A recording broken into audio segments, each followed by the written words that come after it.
Welcome to Climate Quickies, bite-sized nuggets of climate goodness from our TEDxLondon experts in under 5 minutes. Our guest this evening is a physician with Conservation International. He is a disease detective working in pandemic prevention. He's worked around the world responding to Ebola outbreaks and leading New York City's COVID-19 contact tracing program. I'm a doctor who specializes in rainforest conservation. You know, for as long as I can remember, I've wanted to do public health. My dad was born in India, and he actually had smallpox as a child. And so over 70 years later, you can still see the legacy that the disease left on him in the form of scars on his face. I'm obsessed with vampires and zombies. There's a really interesting intersection. You know, we use horror in this current day and age to help us understand some really scary things that are happening in the world, right? And that's why you see this proliferation of zombie apocalypse shows and movies, right? But, you know, vampires back in the 1700s and 1800s, people considered vampires a real thing. You know, the way we're talking about climate change, you know, people were talking about vampires, you know, in some circles. Yeah. Vampires. And vampires probably were inspired in part by rabies and tuberculosis. Right, Yeah. right. Oh Yeah. my gosh, right? Right, they know. Yeah. Oh my gosh. Yeah, and I'm a tuberculosis doctor. One day a week I see TB patients. TB is a horrible disease. After COVID, it's the leading infectious disease killer in the world. Over 1.5 million people die a year of TB. 1 in 4 people are infected with TB in the world, and that's a neglected disease. But I'm just saying, like, you know, horror is a real way for us to understand the world and what we're experiencing. And so, Last of Us, I appreciate the show because it really put fungal disease, I think, in the spotlight in a way that hadn't happened before. And also, we're talking about climate change and health intersection in new ways.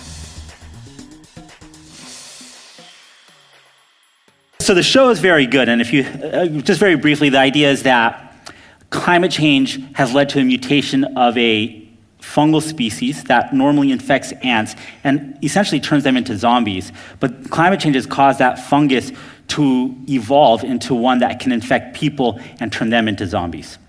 And so it's a very scary story. To be very clear though, no zombie apocalypse as far as I can tell, though there are a lot of interesting parasites out there that can, beyond this fungal disease in ants, that can turn a number of different organisms essentially into zombies. But what concerns me is that climate change is increasing the threat of fungal epidemics and also increasing our vulnerability to those fungal epidemics. So what do I mean by that?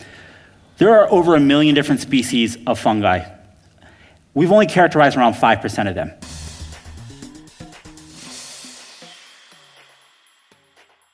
Now, part of the reason why we don't see more fungal diseases in humans is that there's this thermal barrier, that many fungi thrive at temperatures lower than the human body temperature, right? So we're normally at around 36, 37 centigrade. But with climate change, we might be seeing evolutionary pressures on fungi such that they can adapt to live at warmer and warmer temperatures, making some capable. What is going on? Yeah, no, that's one set of concerns. There's actually one species of fungal disease that's very concerning called Candida auris that is spreading in hospital settings, in healthcare facilities. That in some outbreaks of this fungal disease, again in hospitalized individuals, 50% of people might die, right? But these again are people who are already very sick.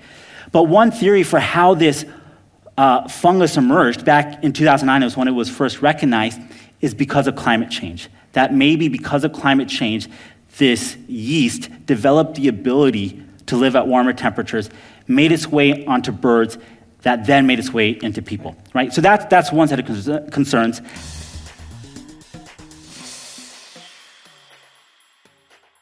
Another concern is that because of climate change, we're gonna see more floods. We're gonna see more droughts in areas. And with flooding in some areas, with droughts in other areas, we might see the spread of existing fungal diseases into a wider geographic area, right? So that's the increased threat. But at the same time, we are becoming more vulnerable in several different ways. First of all, climate change is causing epidemics of kidney disease in certain parts of the world because of the excess heat. Kidney disease increases our vulnerability to infectious diseases in some instances. We're seeing malnutrition. We're going to see more and more now malnutrition, and again, that'll increase our susceptibility to infectious diseases. And the area that I work on a lot is zoonotic diseases. I tend to focus on viruses, and we're going to see more and more zoonotic viruses emerge because of climate change and other drivers. When I say zoonotic viruses, that means viruses that are normally in animals that then jump into people.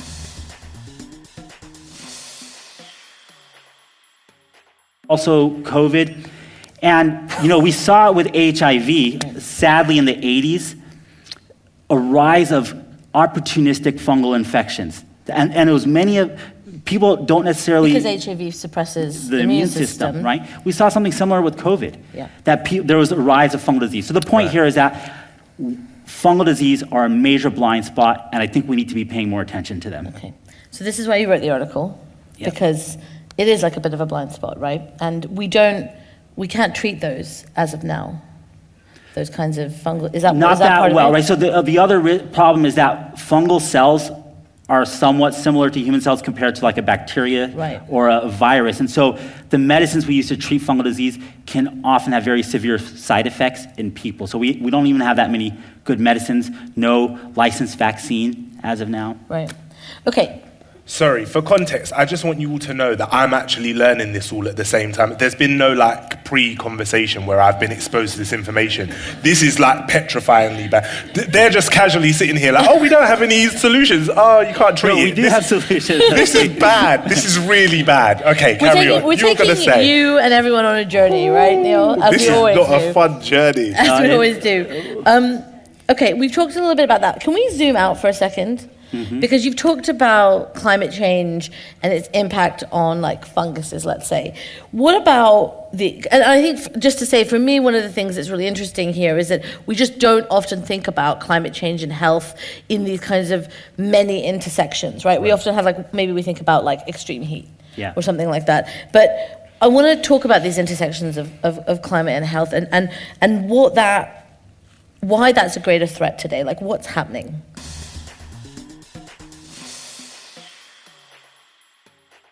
The point here is that climate change is killing us, and we have to understand the intersectionality of these crises. We are facing multiple converging existential threats, and we're addressing them as silos. But the solutions to these existential threats of pandemics, climate change, the loss of biodiversity will exist in a transdisciplinary space. And that's why we have to start thinking about how climate is affecting human health, is affecting biodiversity, is affecting so many other aspects of society, such as economy.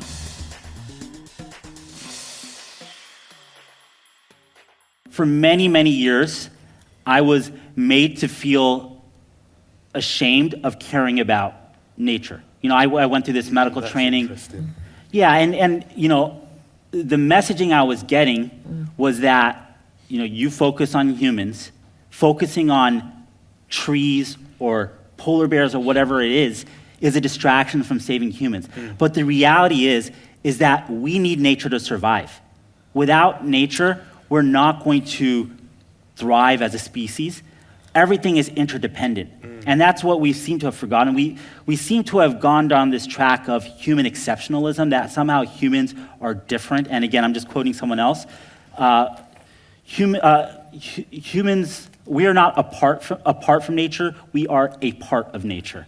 Right. And so the point here is that my work is about trying to save nature for people. And I focus specifically on trying to save rainforests to prevent future outbreaks of infectious diseases. Nature is a medicine chest. And we, are basically throwing it in the trash when we have so many diseases that are currently difficult to treat.